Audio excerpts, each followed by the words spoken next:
Continuamos entonces, a ver, tratando de cerrar este tema. Las cuestiones de privacidad no las podemos dejar, digamos, libremente y que cada uno, en función de la ética profesional o etcétera, disponga de los datos. En general, las empresas, nosotros vamos a ser responsables de armar una arquitectura que mantenga la privacidad de los datos, y de hecho, cuando existe en la misma organización el desarrollo y la producción de los datos en sí, vamos a tener que tener los ambientes separados y la gente del sistema no tendría que poder entrar a ninguna información de la que yo pueda sacar, digamos, de quién es, de quién son los datos. Muchas veces para después trabajar en el desarrollo y todo demás, se arman repositorios de datos como para las pruebas, pero no que uno pueda identificar de quién, a quién responde esos datos. Bien, entonces, vamos Como que las a bases de tratar datos se de ver... separan y se ponen aparte, ¿Cómo? por decirlo así, las bases de datos donde están los datos. Se separan, se ponen aparte y se hacen, por Separan decirlo los así, una ambientes. copia exacta, pero falsa, por decirlo así. Con cosas de... Sí, exactamente. Lo que se hace es buscar algunos registros de prueba y tratar de, digamos, cambiar todo lo que tenga que ver con algo que se pueda relacionar con la persona a la cual pertenecen esos datos. Después vas a leer, Ana, muchísimas cosas que te dicen que los datos nunca se pueden terminar de ocultar exactamente todos. Que yo podría llegar a identificar de quién es si quiero hacerlo. Pero deberíamos hacer algo que dificulte lo más posible la identificación de la persona. ¿Tá? Sí, de hecho yo empecé a trabajar hace poco y yo tengo completo acceso a la base de datos de producción. De hecho he entrado a husmear, digamos, Mal porque hay hecho, miles no de digas personas. dónde. No. Pero me he buscado a mí porque sé que estaba también en la base de datos y están todos mis datos ahí. O sea, podría ver de cualquier persona. Así. Sí, Hay bien. proyectos de data protection ahora, pero tardan en implementarse. Así. Genial. ¿No te hicieron firmar un acuerdo de confidencialidad? Sí. Bien. Firmé de todo. Bueno, esos acuerdos de confidencialidad le sirven a la empresa porque si se filtra información, digamos, y se descubre, vos tendrías, digamos, problemas con respecto a eso.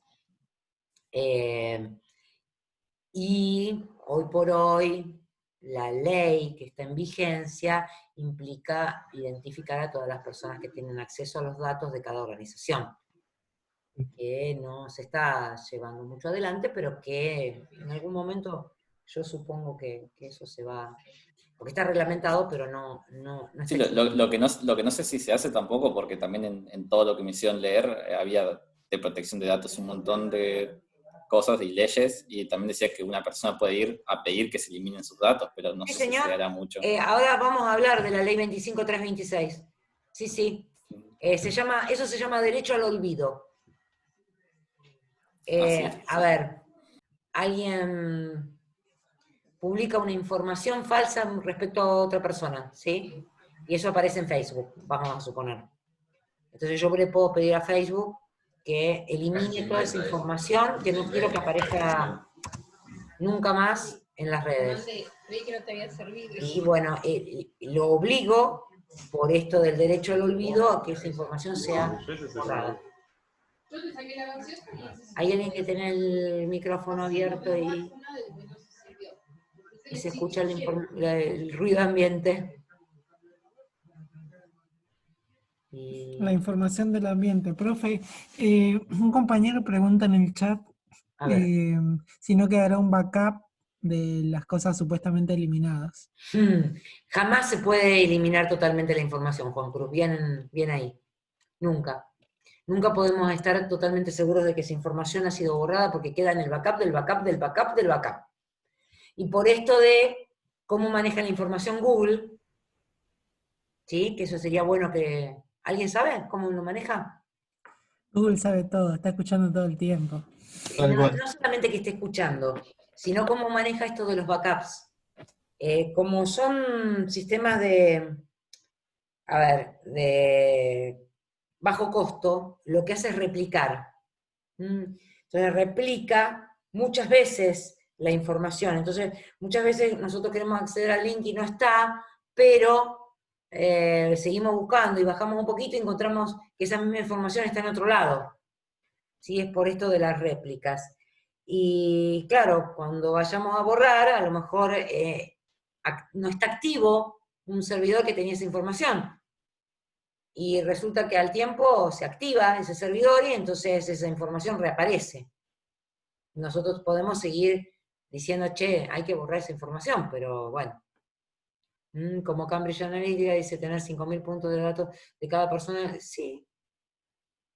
Sí, nos reímos, exactamente, ¿no? Nunca va a suceder. Hoy estamos expuestos a que nuestra información esté en todos lados. Y hay algo peor aún. Nuestra legislación en cuanto a datos nos protege igual que la legislación que existe en Europa, ¿sí? Que se puso en vigencia, la ley de protección de datos personales se puso en vigencia el 25 de mayo de hace 2 años, creo. La última modificación a la ley de protección en Europa. Pero la ley de Estados Unidos es exactamente al revés, no protege a la persona, sino a la empresa. Por eso Facebook y todas las redes sociales y todo lo demás se sienten tan cómodas trabajando con nuestros datos, ¿tá? Porque la ley de Estados Unidos es contraria a la ley de protección de datos personales que tenemos en Europa y acá. Después, si quieren, bueno, podemos extendernos en eso, no nos vamos a extender acá. Si quieren, en la administración de recursos le damos más bolilla a esas cosas. ¿No hay mucha impunidad en estos temas, profe? Sí, hay mucha. Sí. Pero bueno, habrá que seguir trabajando y les toca a ustedes también meterse un poquito más en esas cosas como para mejorar lo que hay hoy. De hecho, hay mucha gente que ha salido de nuestra facultad, que está trabajando en seguridad de la información y que está trabajando, bueno, para mejorar ese tipo de cosas. A todo esto, un chivo, el 11 de junio vamos a tener una charla que es una reedición de un trabajo que presentó Martina Batemarco el año pasado. Algunos de ustedes pueden haber estado en el Zoom cuando dio la charla Martín. Bueno, lo va a hacer por Zoom esta vez, así que después les voy a mandar para que se inscriban a la charla. Y les voy a mandar el link para que la puedan ver. Es bastante interesante, va a hablar de criptomonedas. Bueno, a ver, alguna de estas palabritas que están por acá, escalabilidad, ¿me pueden decir si entienden qué es? Y que sea como mantenible durante el tiempo. Que pueda agrandar, profe. Que pueda crecer. Que pueda llevar a otro nivel mucho más fácil, sin tener que arrancar de cero, digamos. Bien, muchos de los servicios en la nube que hoy contratamos se llaman escalables. Entonces, se acomodan, por decir de alguna forma, a las necesidades de servicios que vamos teniendo y nos brindan más o menos, digamos, disponibilidad de ese servicio en función de las necesidades y obviamente nos cobran en tal sentido.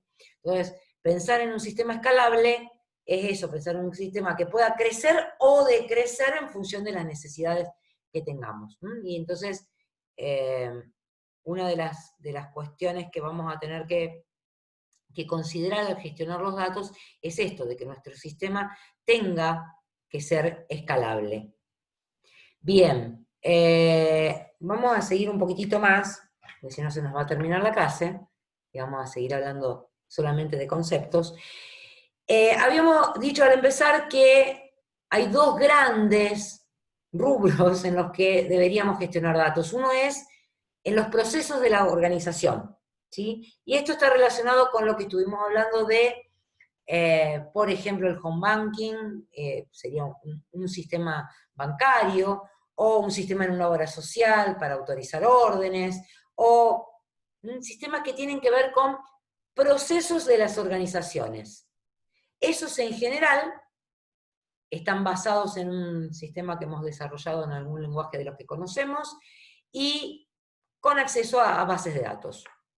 ¿Está bien? ¿Qué vamos a querer? Optimizar esos procesos empresariales, hacer que la información sea íntegra, esto que estuvimos hablando antes, que se pueda compartir la información entre todos los componentes de la organización, eliminando datos y operaciones innecesarias. Si pensamos antes, o en organizaciones que todavía no están totalmente digamos, con los datos operativos en conjunto, podemos ver que por un lado se procesan las ventas y por otro lado se hace la contabilidad, entonces eso complica a la gestión de la organización. Por lo tanto, lo que nosotros queremos es justamente eliminar esas operaciones redundantes, y nosotros vamos a tratar de llegar a eso, y bueno, y eso supone que reduce tiempos y los costos a través de los procesos de reingeniería. Cuando hablamos de este tipo de diseño de datos, eso termina en software de este tipo, en estas soluciones, los que se llaman software de gestión y los que se llaman ERP, en dos grandes grupos de software que tienen diferentes, digamos, objetivos porque están orientados a distintos tipos de empresas. Por ejemplo, el software de gestión está más orientado a una pyme y el ERP a una gran empresa. A ver si me pueden contar algún software de gestión que conozcan. Microsoft SQL. No, señor. ¿Eso qué es? Access, ¿Qué es eso Access, que me nombraste? Access de Microsoft, ¿Qué son esas del cosas? paquete de la ofimática. No, eso no es un software de Word. gestión. Recién estábamos hablando de procesos de organización. Si yo pongo un software de ofimática, ¿hace la gestión de la organización? Word, Excel, Access, cualquiera de esos. Hollister, por ejemplo. Hollister sí. ¿Otro? Tango. Creo que en mi secundario usaban el Tango, ¿puede ser? Tango, bien. ¿Qué más? Algunos de esos. ¿Qué hacen esos? ¿Qué me permiten hacer? ¿O para qué tipo de organización generalmente están orientados? Contables. Sí, hacen la información contable, pero contabilidad se hace en todas las empresas. Generalmente esos software de gestión, ¿a qué tipo de organización están orientados? ¿A qué hacen qué tipo de operaciones? Donde sus procesos normales son la venta, chicos. Venta y compra. Hacen facturas. ¿Sí? Bueno, todas las otras que me estuvieron nombrando, Oracle, SQL Server, Informix, MySQL, Access, un poquito menos, ¿sí? ¿Qué son? Sistema de gestión de bases de No, datos. son sistemas de gestión de bases de datos. Ujú. Son gestores de bases de datos. No es un software de gestión, ¿sí? El gestor de base de datos está atrás del software de gestión. O sea, Tango interactúa con SQL Server. ¿Sí? Muchos de estos software interactúan con eso. Hoy mucho software interactúa con MySQL, de lo que estamos desarrollando, ¿sí? Necesito el software que interactúe con la base de datos. ¿Yo puedo tener la base de datos sola? Profe, No sirve de nada. No me sirve de nada para la organización. consulta. Sí. ¿El Management Studio es el motor de base de datos? No, es una interfaz para el acceso al motor. Es una interfaz, no es... Está bien, entiendo. O sea, No es un software de gestión. No.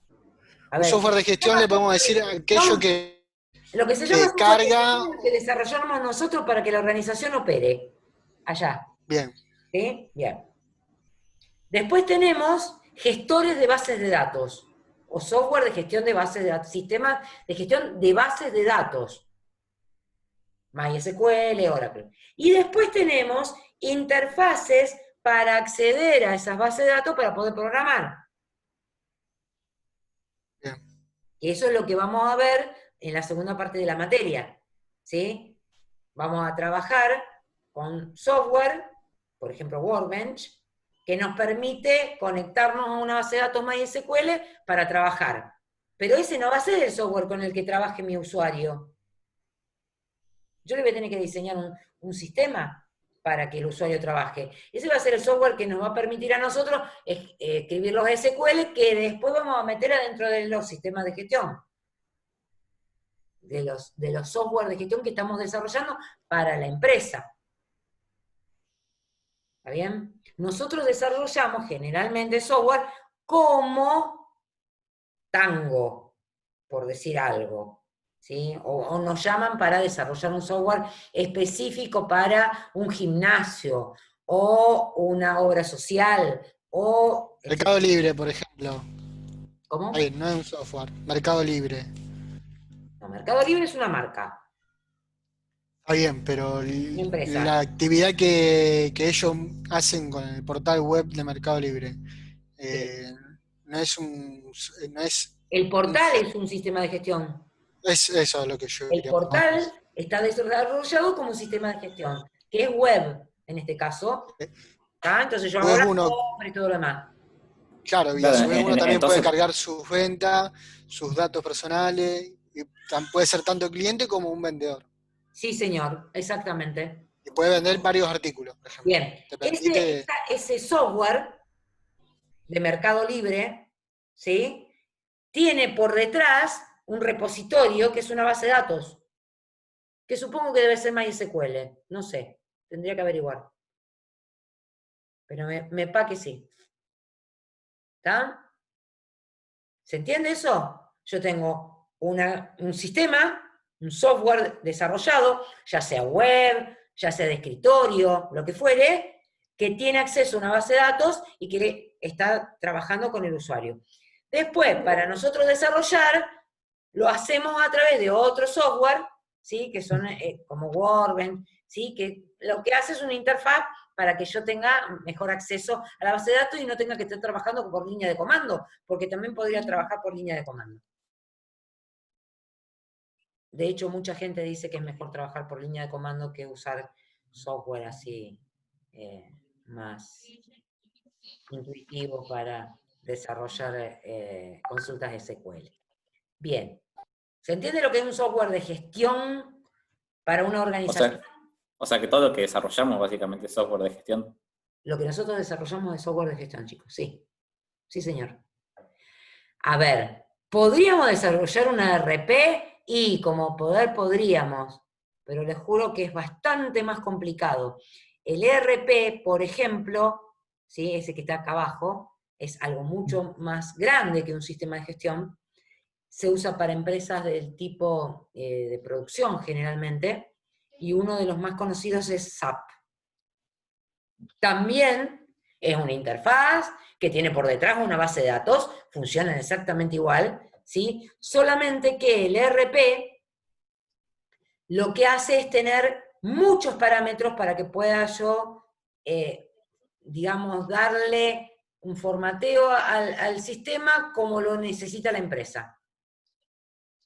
Y, por ejemplo, si esa empresa trabaja en Estados Unidos, en Brasil, en Argentina, el mismo sistema se adapta y... Profe, Sí. entonces, por decirlo así, el ERP sería como algo universal que se puede adaptar a cualquier empresa, en cambio el software de gestión es como específico para una y funciona en una nomás. Sí, o en una del mismo tipo y no es tan adaptable. O Yo sea, me está tengo que adaptar limitado a al lo que el alcance de esa organización y funciona específicamente para ese. En cambio, el ERP lo puedes poner en varias y en distintos lados porque se acomoda, por decirlo así. Sí, es muy grande y cuesta muy caro, por otra parte. ¿Sí? Si después se fijan, los costos de implementación de SAP son realmente exorbitantes. Bien. Es una cuestión de magnitud. Ahora, ¿por qué se los propongo yo acá? Porque los dos hacen básicamente lo mismo, ¿sí? Lo uso para los procesos de la organización y por detrás de ese software existen bases de datos. ¿De qué tipo? Relacionales.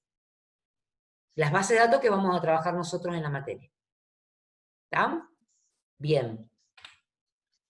Bueno, acá dice características favorables, siempre habla de una base de datos relacionales, etcétera, etcétera. Después, esto lo leen porque es nada más que eso. Ahora, además de tener diseños orientados a ese tipo de procesos, hoy existe la posibilidad de hacer inteligencia de negocios, y esto lo van a escuchar muchas veces, y generalmente lo van a escuchar con sus siglas en inglés, que es Business Intelligence, BI. ¿Está? Bien. Ahora, ¿dónde vemos esa inteligencia de negocios siempre nosotros? Por ejemplo, en los sistemas de recomendaciones. ¿Saben lo que es un sistema de recomendaciones? Tipo los de Google o con noticias y eso. A ver... Y Google, justo puede ser que tenga que ver con lo que dice él, lo de Google, que promociona tu búsqueda, hace que que tu empresa esté primera en la búsqueda de los posibles clientes. No, eso se paga. Para aparecer primero en el algoritmo de búsqueda de Google se paga. No, a ver, un sistema Analiza un poco de búsqueda de cada uno y va recomendando.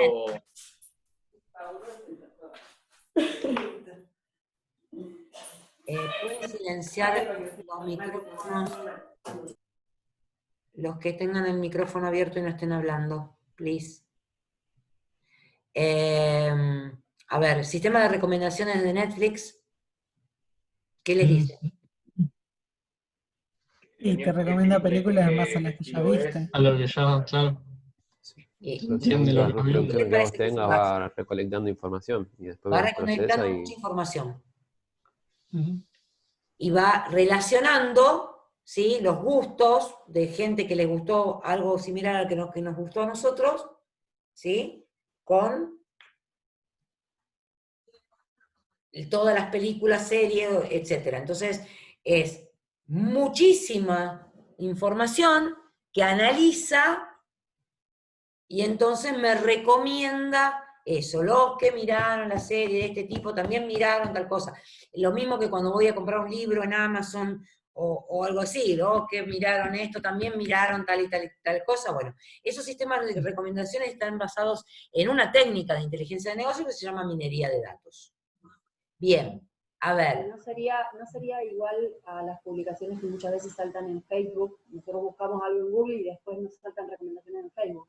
Exactamente lo mismo. Los mismos sistemas de recomendaciones. Ya no se basan en una base de datos relacional. ¿Por qué? Vieron que cuando nosotros armamos el modelo de datos, nos quedaron un montón de tablas separadas de código y descripción, y que después cuando queremos mostrar toda la información la tenemos que juntar. Y entonces aprendimos a combinar tablas, ¿sí?, por ahora con álgebra relacional, y después vamos a aprender a combinarlas con SQL. ¿Para qué? Para volver a obtener la información toda completa. Bien. Juntar esas tablas cuesta mucho tiempo de procesamiento. Entonces, estas técnicas de inteligencia de negocios, en lugar de basarse en un modelo relacional que lo que hizo es evitar la redundancia de datos,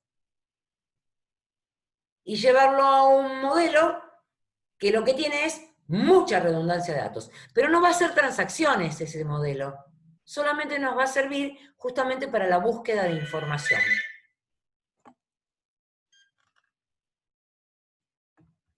¿Está? Nos va a servir para buscar información. ¿Cómo hace? Bueno, la información la va a sacar del transaccional, o sea, de la base de datos relacional. Va a juntar y va a armar una tabla gigante, vamos a suponer, con todas las tablas que conformaban mi base de datos. A esa tabla gigante la vamos a llamar Data Warehouse. y la mayoría de estos software que hacen inteligencia de negocios van a trabajar sobre ese data warehouse, que no viene más que de toda la conjunción de todas las tablas que tenía la base de datos original, que era la relacional, ¿sí? Por lo tanto, los datos ahí tienen que estar limpitos, tienen que estar correctos, etcétera, etcétera. Bien. A ver, entonces, hay dos cuestiones ahí. Nosotros pasamos de lo que se llamaba OLTP, Online Transaction Processing, procesamiento de transacciones, esto que hacíamos con el banco, a lo que se llama Online Analytical Processing, o sea, procesamiento analítico de la información. Para sacar información, ¿lo podemos hacer del transaccional? Sí, pero nos va a demorar muchísimo tiempo cuando tenemos que trabajar con grandes volúmenes de datos. Entonces nos pasamos a un diseño, ¿sí? Que es diseño para inteligencia de negocios, que se basa en un data warehouse, o sea, en ese tablón gigantesco que nosotros logramos a partir de combinar todas las tablas que estuvimos trabajando en el transaccional, o en la base de datos relacional, ¿sí? Un subconjunto de ese data warehouse se llama data mart. Por ejemplo, solo queremos trabajar sobre las ventas de la organización y no sobre las compras, no nos interesan, y entonces usamos ese repositorio para trabajar, pero seguimos teniendo un gran volumen de datos, por eso lo estamos trabajando con herramientas que me sirven para la inteligencia de negocios. Data mining es una de las técnicas que se utilizan y que de hecho ustedes van a trabajar en una materia dentro de la carrera.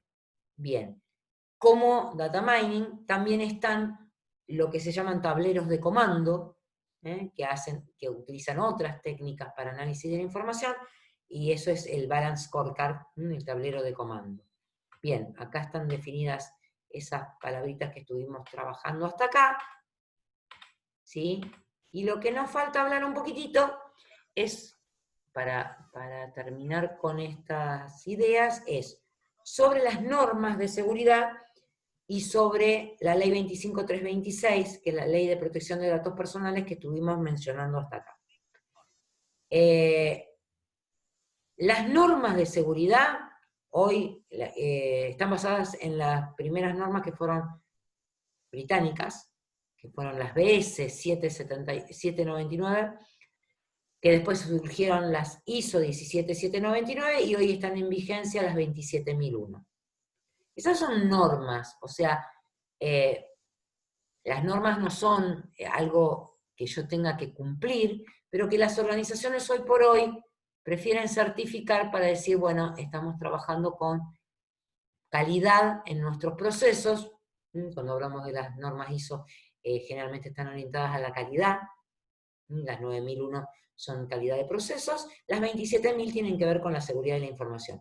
Y contemplan cuestiones que tienen que ver con esto de la integridad, disponibilidad y confidencialidad que estuvimos mencionando a lo largo de la clase. Bien, esas son las normas. Como ley, tenemos la ley 25326. Lo que yo les voy a pedir es que busquen la ley 25326 y para la clase que viene me digan 3 o 4 cosas que ustedes ven que tienen fundamento esa ley y que deberíamos respetar y que nuestros sistemas tendrían que considerar cuando lo estamos trabajando en cuestión de datos sensibles. ¿Queda claro? ¿Sí? Lo que tenemos que hacer. Bien, perfecto.